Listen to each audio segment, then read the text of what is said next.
a great pleasure to be here. I think I might be the outlier speaking on an American in the arts. And I really want to thank Brian and Anna for 35-year Love Fest, and also that with what you've done in the field, but also for allowing me to take the theme slightly across the pond with some artistic license. Because, of course, for Jefferson, it's not about diplomatic gifts or the vestiges of court life. Jefferson is the most international and culturally fluent of our founding fathers. He is an avid student of the arts. He understands that for a young, fledgling, experimental nation to survive, it must have the arts. So he felt keenly the importance of building a culturally civilized society because he wanted the United States to take its place on a world stage. He was strangely alone among the founding fathers in that pursuit. They were much more concerned with finance and government and politics and drafting our founding documents.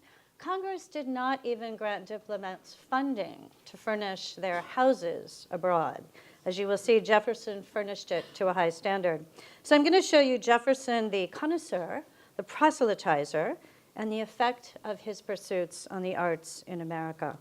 I also want to footnote here that this talk and its research is wholly due to the works of my colleague, Senior Curator Susan Stein, who is at this moment preparing an exhibition on this topic that will be both in Paris and the United States. Maybe you all want it here. Well, you all think of Jefferson as the author of the Declaration of Independence, but he's also a self-taught architect, a designer, a tinkerer, a scientist, a farmer, a reluctant politician, he says, and arguably America's greatest apostle of the Enlightenment. He drafted the Declaration on a desk of his own design, which he had built for his purposes in Philadelphia.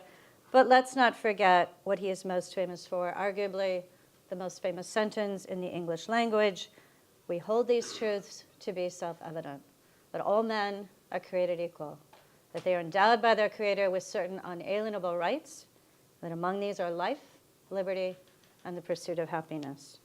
Before we dive into the arts, let me just footnote that half the countries on the planet have founding documents that relate to Jefferson's work in the Declaration. But this is his mountaintop home, Monticello. And you see it there as it is today, and as it was by the time he finished the second Monticello, which of course he did after his return from Paris. Today we are a World Heritage Site. We are also a site of conscience. Jefferson, who wrote those great words about equality, was a lifelong slaveholder and owned 607 men, women, and children, and freed only 10 during or before his death. And there you see why Jefferson is considered one of our great architects. When President Hollande visited with President Obama, I described it as a Roman villa with a French accent in American materials. But Jefferson is considered one of our great architects, not only for this building, but as well for a building like this. I don't know how many of you have been to Richmond to see the state capitol, one of the first great state capitals that was influenced by the new nation taking its place on the stage, and this is a direct result of Jefferson's intervention. It was not originally supposed to look like this, but Jefferson had been to Nîmes and seen the Maison Carrée. And so, of course, this building is why Washington, D.C. looks the way it does. This really began the public architecture that would define our country throughout most of the first 3/4 of the 19th century. Compare it to our Supreme Court building in Washington, D.C.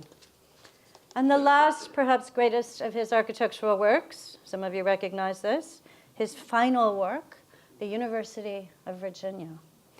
It was begun in 1819. He called the university the hobby of my old age. And it was, of course, inspired by the Pantheon in Rome, by the great buildings in Paris, the Hall des Blés, the Pantheon, and of course his interpretation of architecture from Paris. You see there his design and the completed rotunda, which was, of course, not a chapel, right? Because the university is the first public university in America with no religious affiliation. It's one of Jefferson's great tenets. And so at the center of the quadrangle, he has not a temple to God, but a temple of knowledge. This was the library.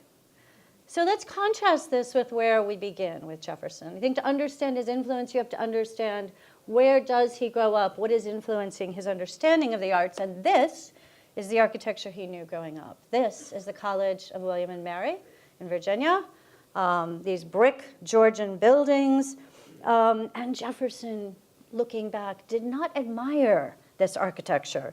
In fact, he called this, the college, as well as the hospital, rude, misshapen piles, which, but that they have roofs, could be taken for brick kilns.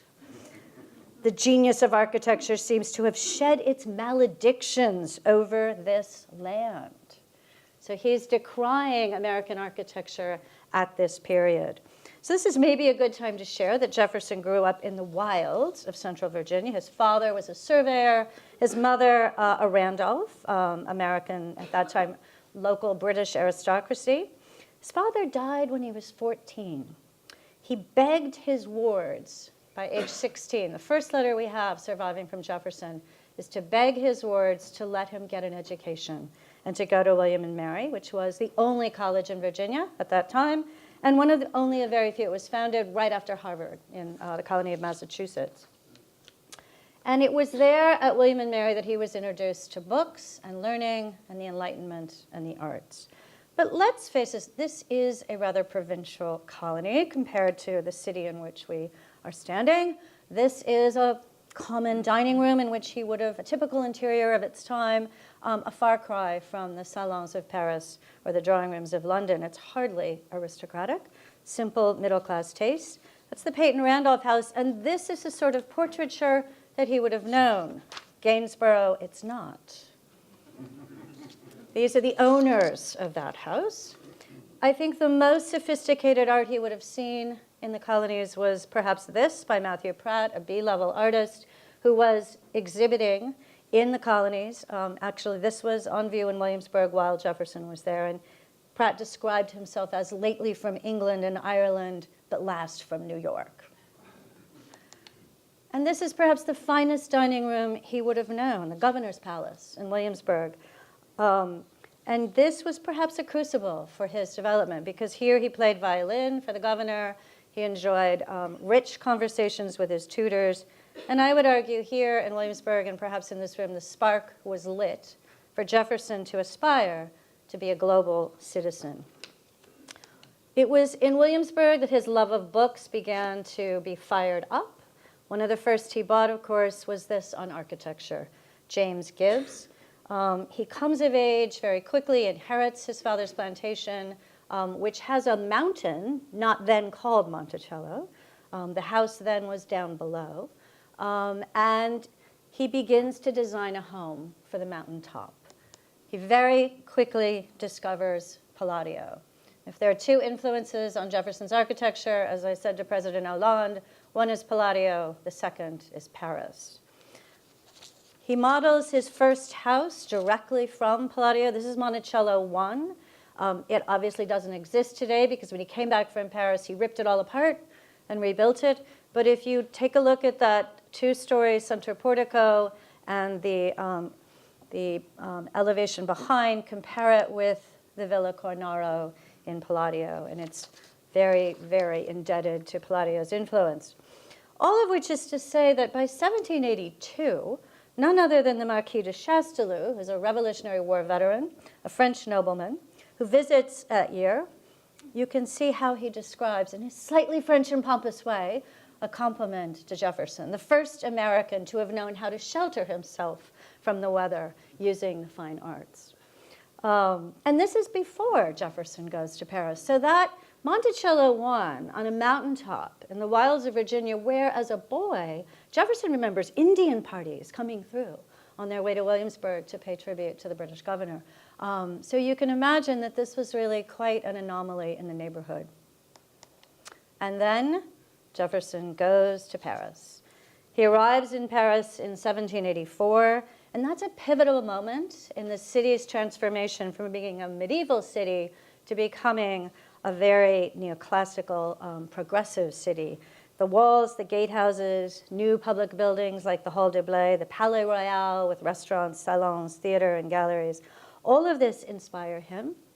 And he very quickly begins to absorb culture. This is a very different city than the cities he had known in America, Philadelphia and Williamsburg. And his quote, I love at this point, he says, "Behold me at length on the vaunted scene of Europe. But you are perhaps curious to know how this new scene has struck a savage of the mountains of America." So he and Franklin both play up this sort of American savage. Franklin much more in his dress, Jefferson more in his demeanor. This is his calling card as the minister plenipotentiary of the United States. He has a tough challenge. He is not representing a monarch. He is representing the first elected government in the modern world. And how do you do that? Too far one way, you start to look kingly and aristocratic, and your citizens at home are going to pull you back. Not enough, and you will not be respected. So this was a challenge we no longer think about anymore, but it was huge for Jefferson. And he dispenses his role admirably. But along the way, he becomes a different ambassador, right? So he goes as an ambassador from the United States to France. But what happens there in that 5 years? He takes on a self-directed role to become an ambassador of the arts back to the United States. There's a full circle there. He's an unofficial ambassador of the arts. He very quickly has to find a home. We're aware of the fact, again, he's on that balance beam, not too rich, but not too common. He rents an impressive but not lavish house near the city gates, and those are the gates. And it's the Chateau Langeac, which is right here. And here you see its garden view.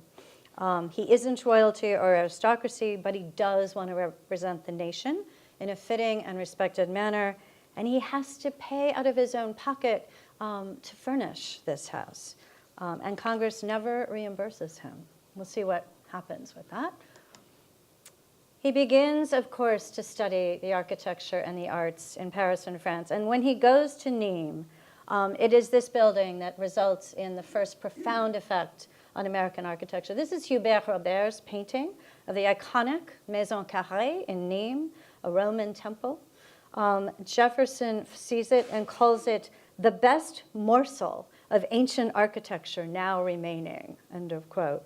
And he hires an architect, Charles-Louis Clérisseau, to make drawings of it so that he can send it back and influence the state capitol that's under construction then in Virginia. They tear out what they've done and they start over. Here you see the model of the Virginia State Capitol with the Hubert Robert. Here you see Clérisseau's drawing and then Jefferson's drawing that he sends back.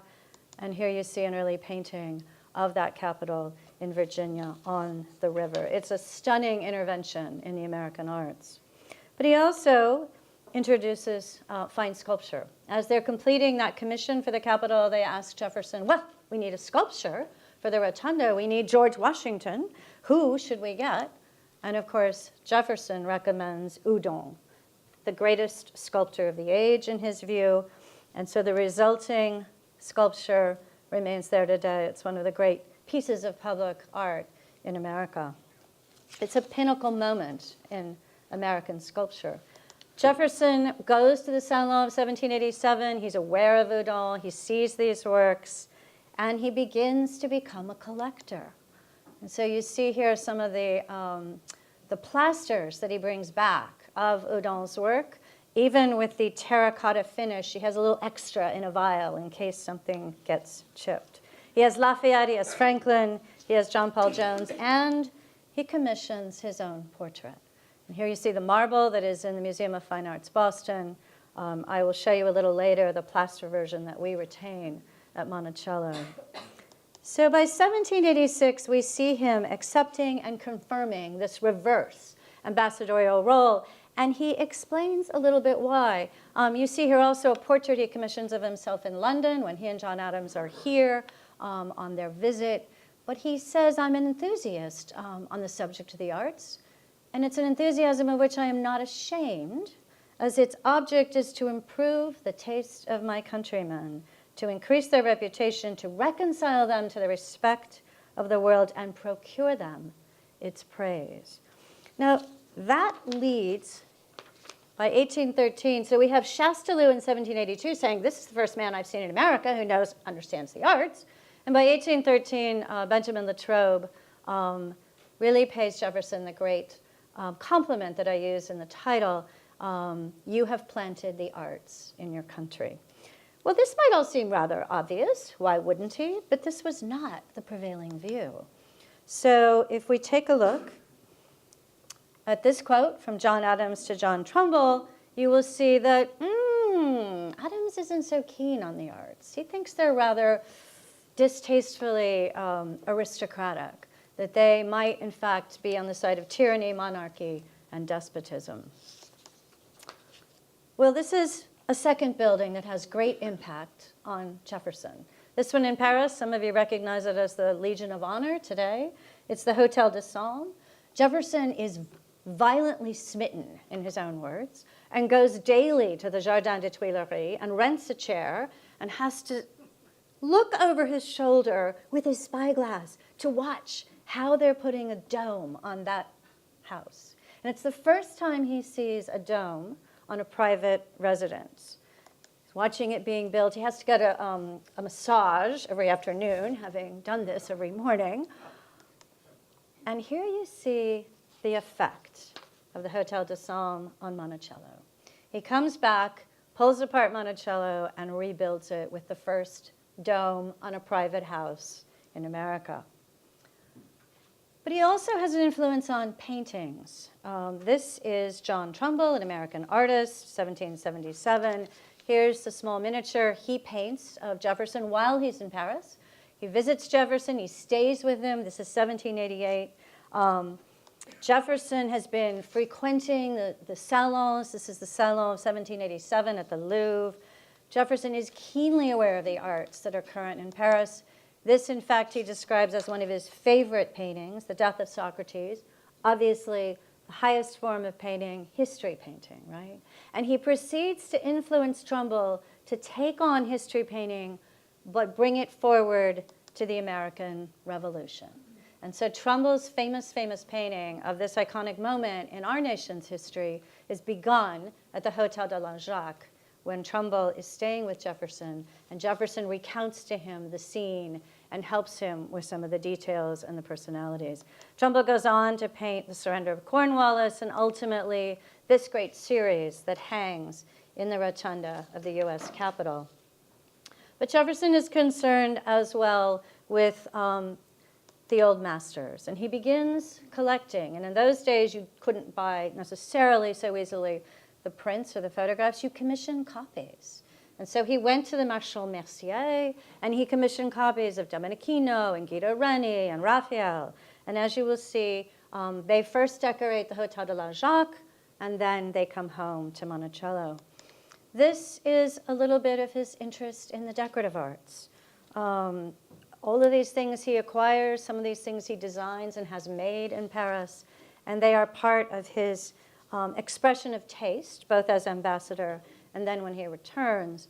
As for porcelains, very little survives from this service. In fact, these are pieces from the same service that we've recreated with the exception of the broken saucer. Most of the shards we found in a garden wall at Monticello because they just got destroyed over the years. It was the most expensive china he ever owned, the Altar of Love, Chinese export porcelain, and he never spent so much money again on fragile porcelain. But he did have a couple other wonderful pieces. The Sceaux Crénelé, Guirlande de Barbeau, Ross Saville helped us with the actual painters. He has 2 or 3 pieces from this service. We don't know exactly how he acquired them in Paris. This is a royal service, whether they were seconds, whether they were gifts. We simply don't know, but we treasure this piece at Monticello. This is his drawing on the left for a goblet that he wants. He has 2 made, and he goes to no less than Odio to have them made. And they survive, both of them, one on loan, one in our collections at Monticello. This is my favorite piece of silver in the collections, a Roman Ascos. And again, Jefferson goes to great lengths. So he's in Nîmes, he's admiring the Maison Carrée, and he sees this Roman bronze Ascos in Nîmes, and he hires a woodworker to have it copied.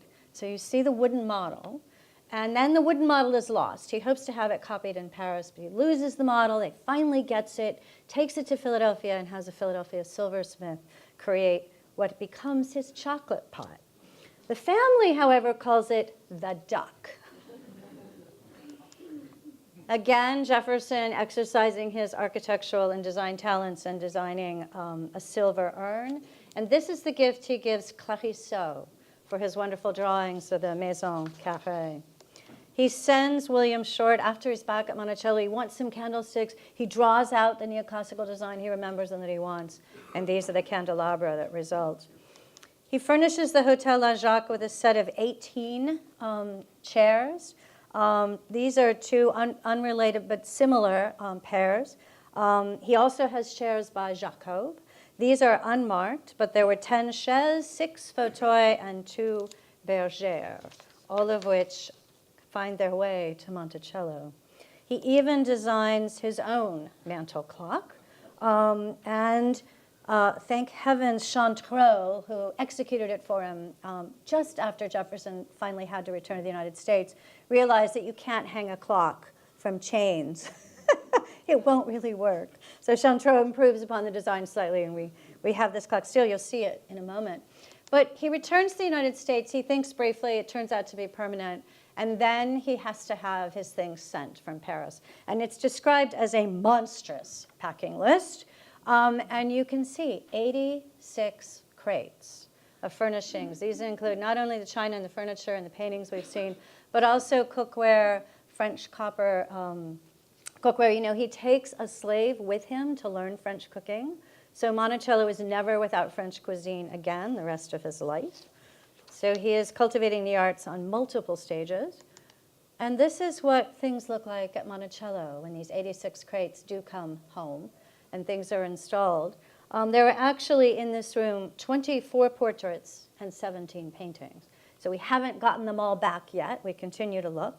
But I think you get a sense that this is a drawing room like no other in America. Here you see the other perspective on it. The red chairs in the foreground are Jacob. There is an interesting departure, however, in this drawing room. Most of you are used to these sorts of scenes, and this is arguably provincial compared to royal rooms and palaces, but there are no paintings here of Jefferson or his family. So most of you, I think, when you go into one of these great houses, immediately expect to see the art devoted to the pedigree of the owner. And Jefferson defies that in his belief in democracy and the common man, and instead, he furnishes his home as an ode to knowledge and to the great scientists and arts that have preceded him. On either side of the door is a sculpture of Napoleon and Alexander the Great, opposed. In his front hall, he has a sculpture of himself and Hamilton, also opposed. And on the left, above that, you see he wanted the portraits of the great discoverers of America.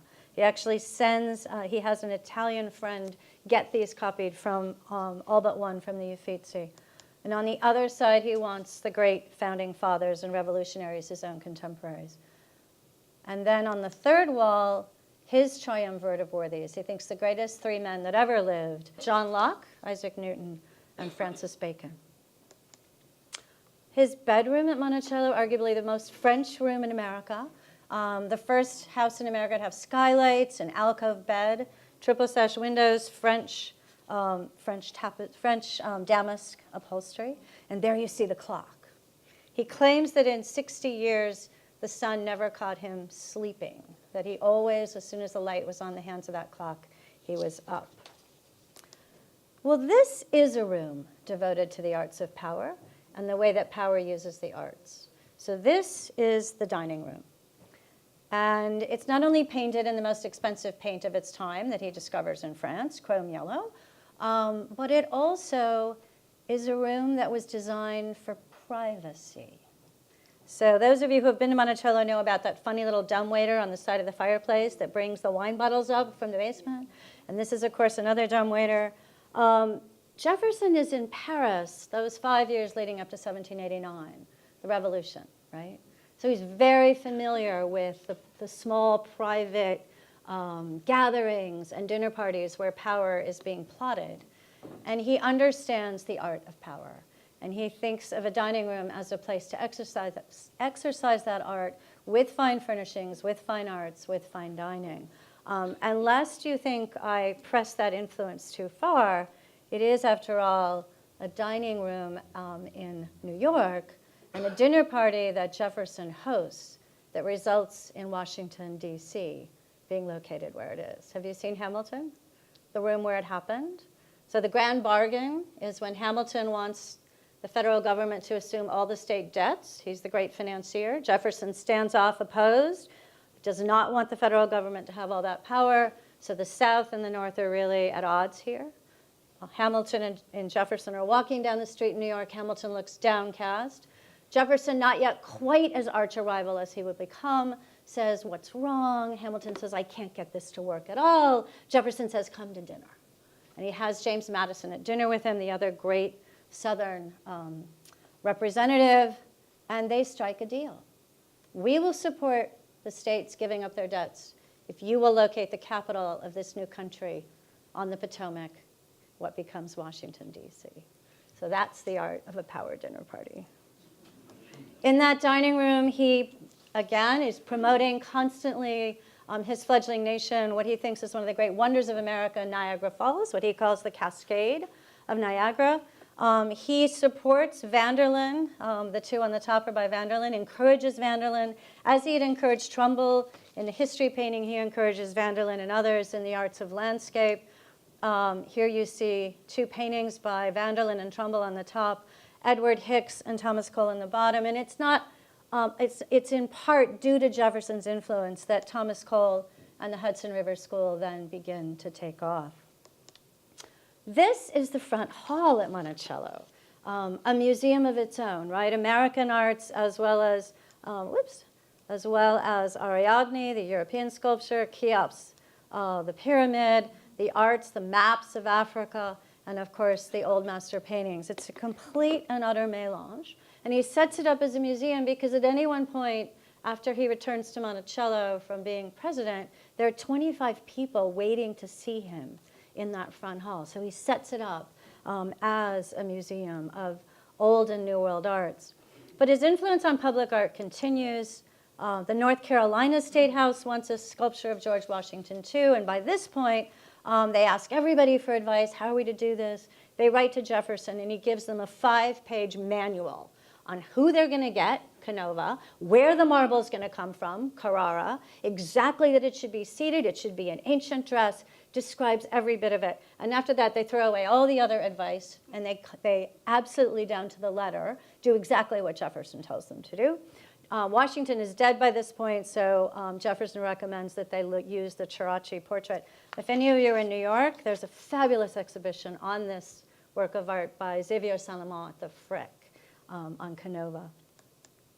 So I want to end with reminding us of Jefferson's words, but I want to give you a little bit more understanding of those words.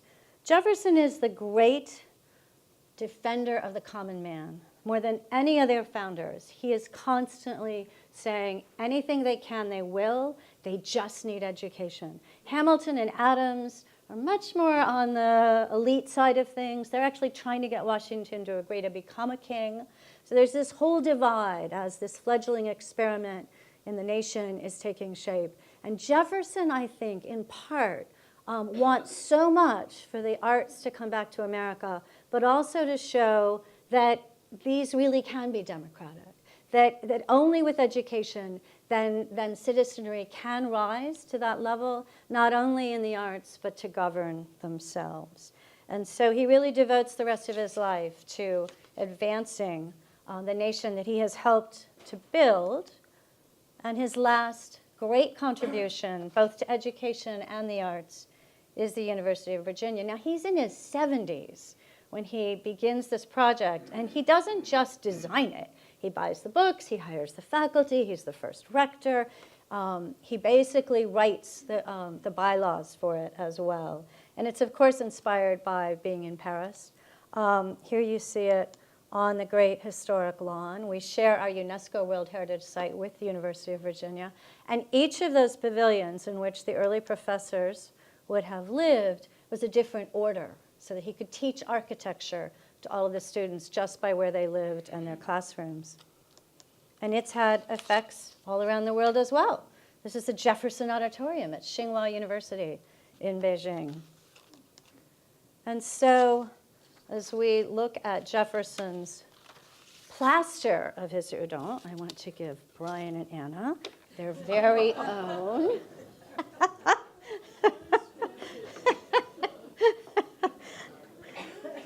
But I think, in all seriousness, it's not till John F. Kennedy that we have a president who, again, feels so strongly about the arts. And Kennedy openly acknowledges Jefferson's influence on him.